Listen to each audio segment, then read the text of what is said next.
Hi, what's up guys, it's Eero here. So I'm now in Malaysia. I've been here already for like 2 weeks, kind of pretty much settled down here. I'm ready to make videos again. I'm still going to, although I travel, I'm going to keep making these videos every week. So that's it. And in today's kind of video, I want to talk about stability training. This was something that for me was a bit hard to like understand first, what it in a way what it is, what it essentially is, and how it could really benefit me. And it's also, the stability training is something I have been focusing now for the past months, for maybe past 4 months. In this fairly short period of time, I think I've made so much improvement in my kind of movement abilities.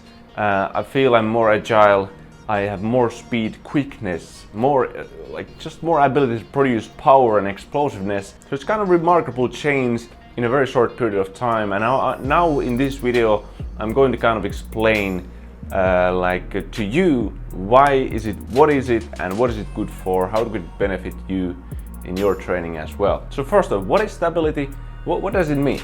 So you know that in this channel I focused on mobility a lot, which is what? It's basically your ability to move your joints through the full range of motion with control. The stability is pretty much kind of the other end of the mobility.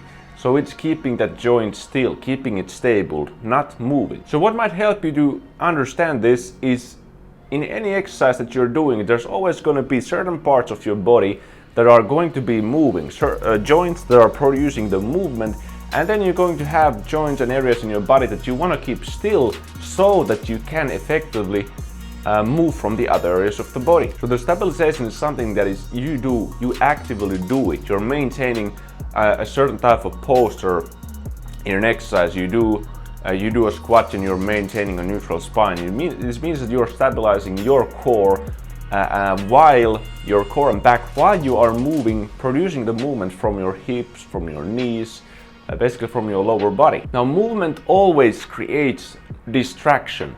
So you do that squatting motion, but this is, you can apply this to any exercise, but the motion of the exercise always creates a certain distraction that is trying to break that stability. So if I squat down here, that motion that comes will kind of challenge that stability, and if you don't keep it tight, you're going to start to wave around from your back or somewhere tweak from your core. So the stability is fundamental for any exercise that you do in order to do it properly and effectively target the areas that you want to be targeting. If you think about producing force, moving any limb of your body, my shoulder this way, moving my leg up, well, you can't see it, but if I just raise my knee up, so there needs to be something against which I'm moving these limbs.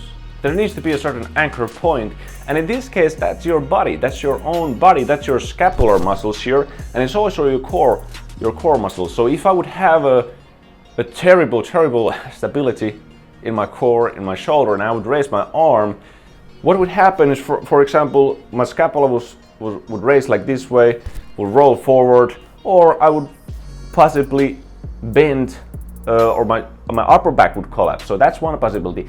But the other possibility is also that I actually heave from my back.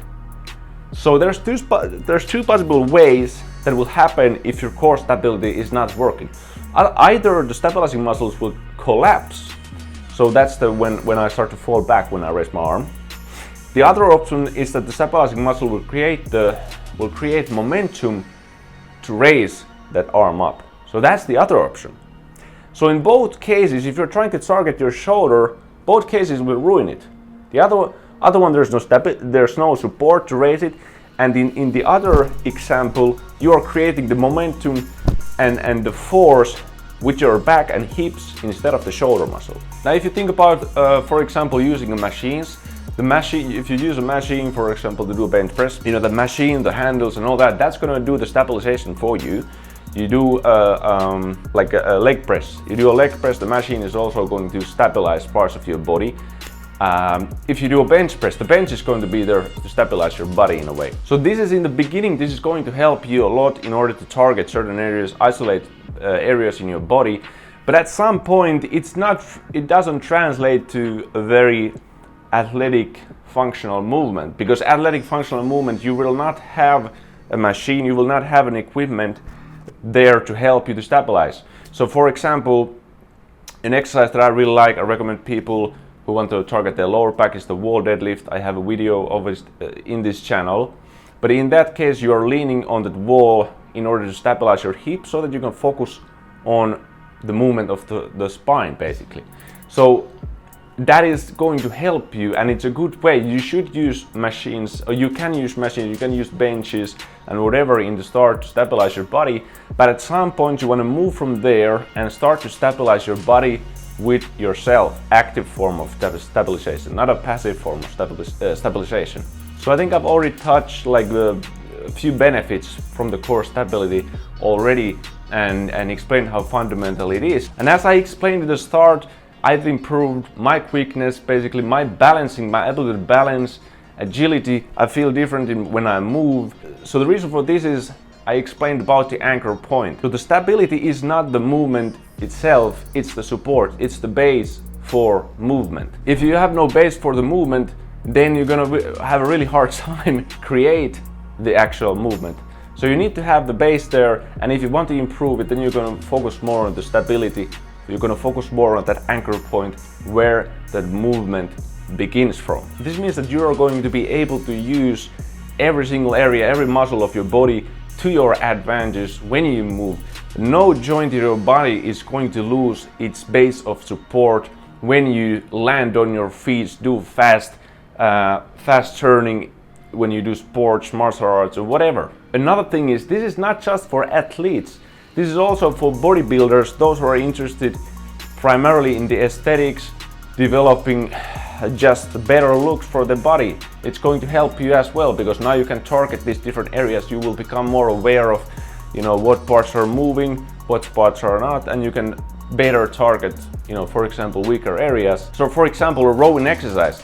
I used to always, like pretty much, if I did like a cable row, I always kind of round it first, then I pulled like this way. So I created a lot of force through kind of extending the back. And in a way, it's not wrong, but it does take away, for example, just from this shoulder movement here, where I'm pulling my shoulders back with the lats or retracting my scapulas. It takes away from that every single time if I start with a pull from the spine. So you can break down what are the moving parts. So the first is spine, then I have just the shoulder movement, and then I even have the scapular movement. So you can there start to kind of isolate. If you want to more, like if you want to isolate, for example, the more of the shoulder movement, then you stabilize your scapulas, you stabilize the spine, and you just focus on the shoulder movement. So it's a very valuable tool in also just finding weaker areas and targeting those weaker areas. Anybody who is interested in improving their whole training, I really recommend trying out stability training. So now you kind of understand what is core stability, what are the benefits, then how do you really implement into your training? How do you do it? How do you train the core stability? There's multiple exercises, there's multiple ways that you can try to train stability of the different areas of your body. And the idea is here, the focus. Remember, the focus is the stability. That needs to be the first thing that is in your mind. Everything else that is into exercise, all the movement that is into exercise, is just secondary. It's there to challenge your stability. So an example would be the hollow body press. I already have a video of that in this channel. I recommend checking that out if you want to train your core stability. But for example, there I explained you're holding that hollow body, you're doing the pressing motion, but the pressing motion is nothing but the distraction. It's there only to challenge that core stability so that you don't break your hollow body during those repetitions. Now you can think about unilateral leg exercises when you do a lunge, for example. So in order for your, for example, knee not to cave in or not to cave out, there needs to be that sort of lateral stabilization from your adductors, from your abductors as well. So if, for example, you want to train this hip stabilization while you're training the core stabilization in the lunge, you can, for example, go into that lunge position. I also have another video on this channel. For example, I'm in the lunge and then I raise my arm like this way, or I do this type of pressing motion in that lunge position. So I'm in the lunge, the muscles are activated there, and I create that disturbance with the arm movement. So you can either do a very basic exercise, bench press, pull up, any exercise you can do, and you can always kind of focus on keeping a certain place still, whether it's your hip, whether it's your core, whether it's your scapulas. Or you can do exercises that are not really so much basic, but are usually isometric holds, where you're keeping a certain posture, then you're trying to break that posture by doing certain movement with your arms. You can, for example, stand on your one leg and do the pressing motion like it is in one of my videos as well. There is already a few videos on this channel. I do recommend checking those out if you want to start with the stability training. But this was pretty much the video now. I really hope that it became more clear to you why is it so beneficial, why it's so important to do stability training, although it might not seem so obvious in the start. But it's really the base for any kind of successful exercise. Your ability to stabilize part of your body while you move the rest of the body. But that's it, guys, and I'll see you soon. Take care.